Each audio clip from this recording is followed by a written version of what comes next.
What is up, Sagittarius? Welcome to your general timeless reading. These are general, so please take the pieces that resonate, leave the rest. Do not force it to fit. And remember, it's a general reading. It's not a personal reading, okay? These are also timeless, so whenever you see this is when it's most meant for you. It could be something you've already gone through, something you're currently going through, or something you're about to go through.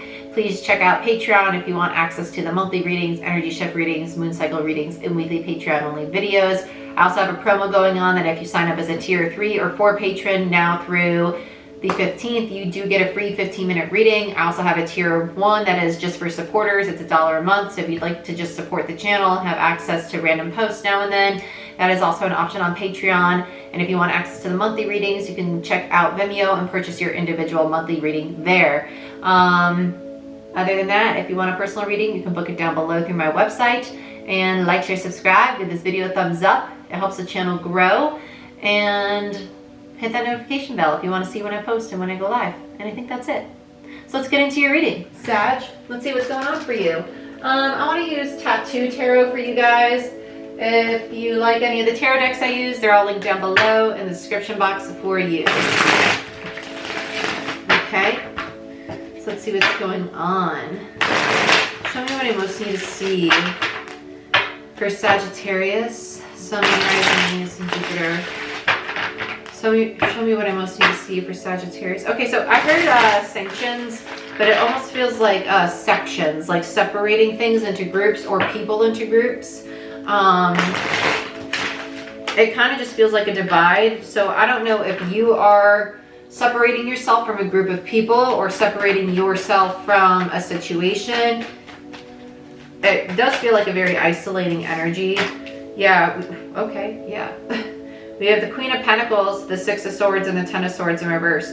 I feel like you're just avoiding a Ten of Swords energy. And I say avoiding because it's kind of like, well, I don't really need to experience this again, a Ten of Swords. I'm just going to protect my energy and I'm just going to move away from it.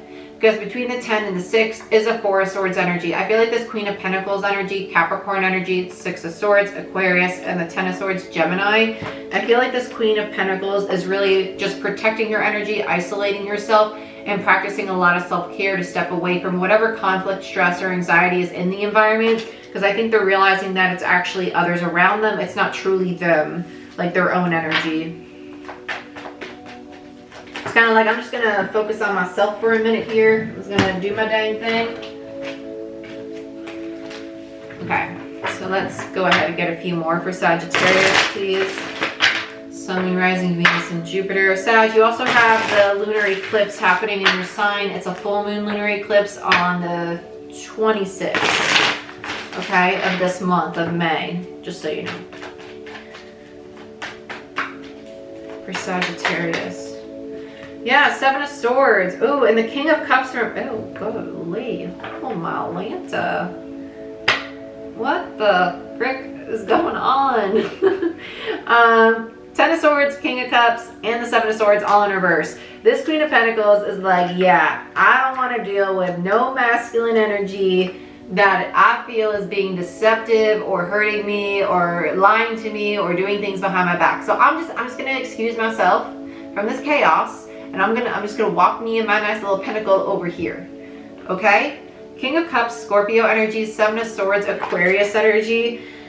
This is someone who's really emotionally shut down, who might not be truly honest about what they're really going through or experiencing. And I feel like it's because they've already experienced a lot of Ten of Swords energy in the past. This queen might be very empathetic, they might even be an empath, like very sensitive to what's going on in their environment and taking on or picking up too much of this person's energy. I don't feel like this person has actually deceived them. They may have, and if they have, that is your own personal situation. Again, general reading. I feel that this person's actually like perpetuating this energy, and it's from their past though. It's like they're dubbing their past over their present situation. It doesn't feel like it's actually happening again, but they're basically repeating it with this queen, and this queen's like, I don't really need to be feeling all this or experiencing this, because I intuitively know that this has nothing to do with me or what's going on between you and I. It's something from your past that you need to address. Seven of Cups and the King of Pentacles in reverse, followed by the Tower in reverse. This is them being very confused about their own sense of self, their own stability, their own insecurities that have to be addressed, right? It's a lot of distortion going on here, especially with the Tower there. They're going through a massive transformation. They may not even be aware of it. The Tower is old foundations that need to fall away, though. That's creating all this confusion, this distortion or illusion, right? Okay. So. It's crazy that it's masculine energy though, because I've been like doing a lot of readings with like distorted feminine energy lately. So it's strange.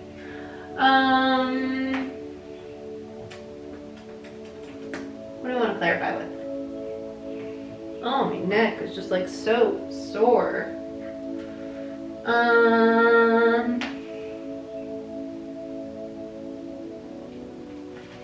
Yeah, let's. Whew.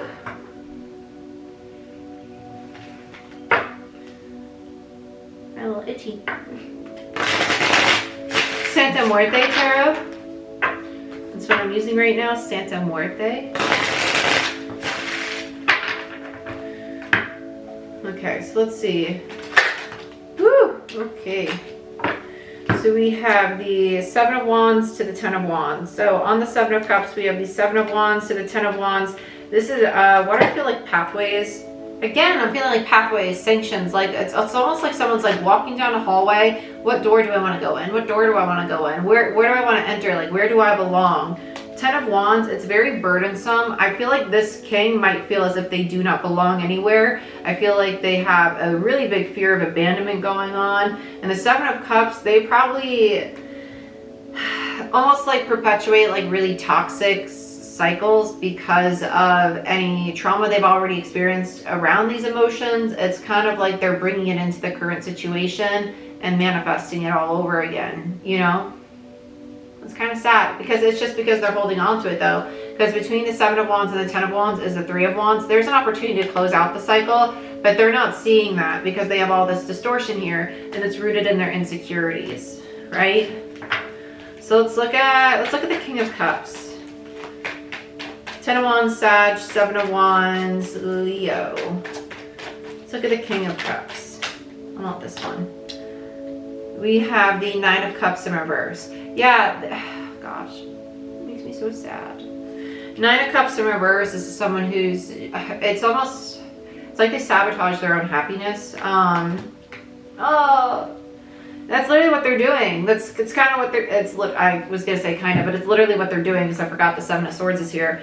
They're sabotaging their own happiness because they're that scared of having it and then it being taken from them. So it's kind of like this thought process of like, well, if I ruin it first, then it can't be taken from me, right? Yep, and there they are, King of Pentacles in reverse. There's the insecurities, the not feeling grounded, not feeling safe, not feeling supported. So I'm not safe in my connections. And it's just because of what they've experienced, they're bringing into this current connection. And they're a karmic partner with this Queen of Pentacles, right? Because we do have the King to the Queen of Pentacles in this deck as well. But it's a karmic partnership. And the purpose of this connection, though, is to bring about this aspect of the shadow so they can see it, so they can heal it. And that opportunity is there with that Three of Wands between the 7 and the 10. The opportunity, the ship's coming in to close the cycle, right? I just don't think that they are willing to accept it quite yet because it's very deep wounding. It feels like something that's been suppressed for a long time. So let's look at the Ten of Swords. Let's see what the wounding's around. Ace of Cups in reverse. Oh, yeah, that doesn't feel good at all. Doesn't feel good at all. Why do I feel this is around like maternal energy though? It feels like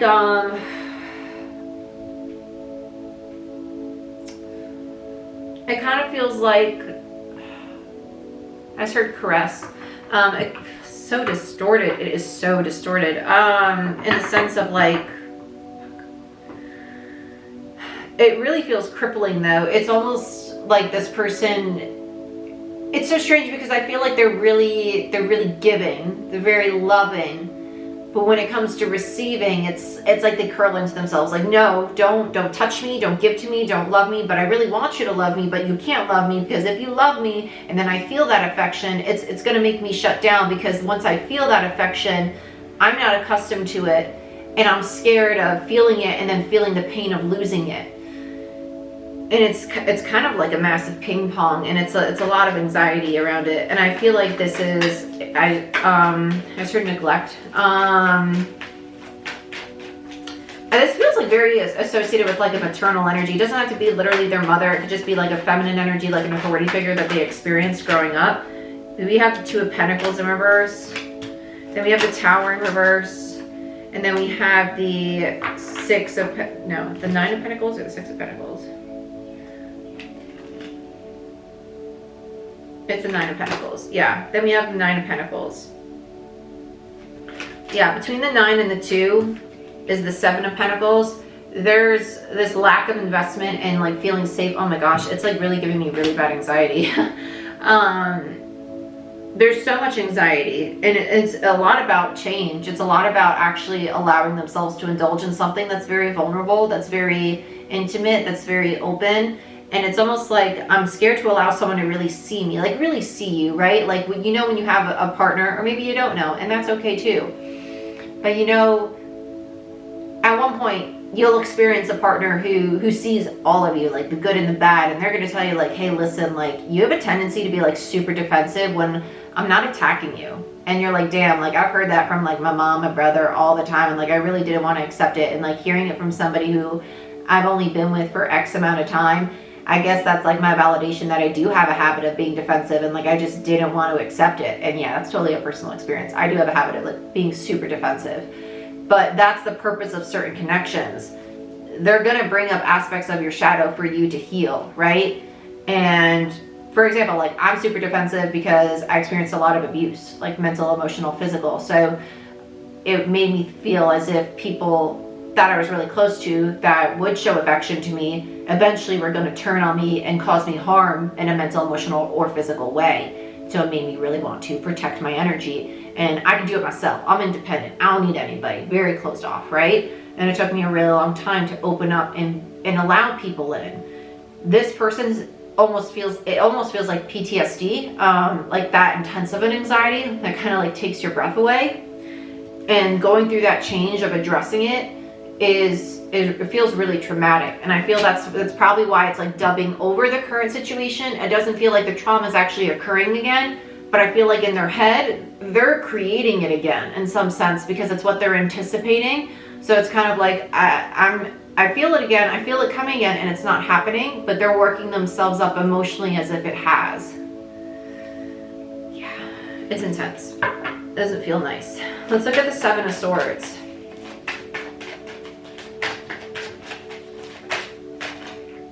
Yeah, strength.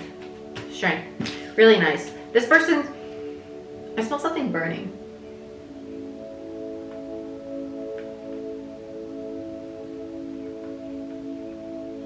I don't smell it anymore, but I literally just smelled like, it smelled like burning rubber. Like how like tires after a burnout. No one's doing a burnout by me right now, but I'm just saying it smelled like burning rubber. With the Seven of Swords and strength, this feels like a divine assist. It feels like the universe trying to help this person release those self-sabotaging habits or ways of being, right? Self-sabotaging behaviors in the sense of maybe you're sabotaging relationships or creating chaos or silly arguments in a relationship because you're not accustomed to relationships that are actually stable and healthy. So you stir the pot subconsciously, not being aware that you're doing it, right? Or consciously not aware that you're doing it. Sorry, I said that wrong. But you're stirring the pot or creating drama where there doesn't need to be drama because you're so accustomed to drama being present in a relationship, right? Or creating issues where there really doesn't need to be an issue, or creating something out of something really small and telling yourself, no, it's really, really big. When really that's your ego telling you that something's really, really big because your ego really wants you to run because it doesn't want to experience a Ten of Swords again, right? That's deep freaking shadow work. That's working through a lot of distortion. And that's having to look into a really dirty mirror, okay? So let's look at this Queen. Let's look at the other person involved. Actually, let's get one more on the Seven of Swords. No, we don't need another. Let's get the Queen. Okay. So on the Queen, we have the Moon. So there's that feminine energy, very divine feminine energy. Then we have the Chariot in reverse and the Ten of Pentacles in reverse. So they're under this impression that everything's done, right? That everything's done. With the on top of that, we have the Queen of Pentacles in reverse again. So validation for me as a reader that not only is the channel message for you correct, but it is a karmic pair. It is a true pair with the Queen and the King of Pentacles, both in the same direction. We do have a true pair. It's a shadow pair. The purpose of this connection is quite literally to trigger each other's shadow. So this Queen is running from it because it's triggered her own shadow as well, because they might have a fear of commitment, and they're running from something that has the potential to be a Ten of Pentacles because of the fear that it's not going to work out, right? Because their own insecurities. Queen of Pentacles in reverse. That is illusion with the moon there. It's a lot of illusion and distortion. Even though they might present themselves as really stable, it's not that they're pointing the finger at the king. It's almost like they kind of are though, in a sense, just a little bit. Remember, general reading. So part of the collective might be saying, well, I'm leaving because this person's just got too much ish. When in all reality, it's not that they have a lot of ish going on. It's that you have a lot of ish and they have a lot of ish, and things are a little overwhelming right now. That's okay though. We can change and transform and grow together. We both just need to be committed to it. This is a fear of committing to that change and transformation together because things are a little difficult. Things aren't always going to be easy. You need to be open to challenges though. With justice, things are going to work out. Things are going to be balanced. They're getting a big old divine assist with this. This is a really big divine assist. So let's look at the Six of Swords that's attached to this Queen. Whoop. I don't want to take all that, but I do want this one that fell here. Yeah, the High Priestess. So I really like this. This is more divine assist. Higher consciousness is going to allow the situation to move to calmer waters, quite literally with the Six of Swords. It's also going to bring it out of a state of conflict, right? Your higher self is going to show you where to go, especially if you're this Queen. Tell me more about the Six of Swords. Then we have, yeah, Death in reverse, Santa Muerte. This is literally the rebirth. It's the transformation. It's allowing yourself to go through this transition. It's seeing very clearly that isn't done. It's just helping you both to transform in a very deep spiritual way. With Death, Scorpio energy, and the High Priestess, Pisces energy, that's literally higher consciousness energy up the bum hole. Okay, not to be vulgar, but just saying, like, that's a hell of a lot of transformative energy. Bottom of the deck, we have the Wheel of Fortune in reverse. So I would put this with the feminine energy, this resistance to change, because I feel like the masculine is trying to work through it. They're getting a lot of divinity pushing them. Both people have a little bit of resistance, but this Queen kind of feels like they're running from the situation and saying, well, I'm running because they have a lot of things going on. They're not really looking in the mirror at themselves as well. Not saying that anybody's in the wrong. It's just both people are going through really deep transformations at the same time. It doesn't mean that you can't do it side by side. And I feel like that's the lesson, is to stay and do it side by side though. Yeah, Page of Cups in reverse. It's shutting down emotionally. And there's the Seven of Cups, the distortion, because you know Queen of Swords is actually very happy with their person, right? The Sun, the happiness. They have this illusion that if they shut down and they don't go through this change, that's the better decision, and it's not. But that's what I have for you. So if you want a personal reading or a Reiki session to dig into your own healing, to help you clear out your energy, or to look into your own situation, you can go ahead and book it down below through my website. Check out Patreon if you want a free 15-minute reading. Check out Vimeo if you'd like to purchase your monthly reading. And like, share, subscribe, give this video a thumbs up. It helps the channel grow, and I greatly appreciate it. And hit that notification bell to see when I go live and when I post. I love you guys. I wish you the best, and I'll see you next time. Bye-bye.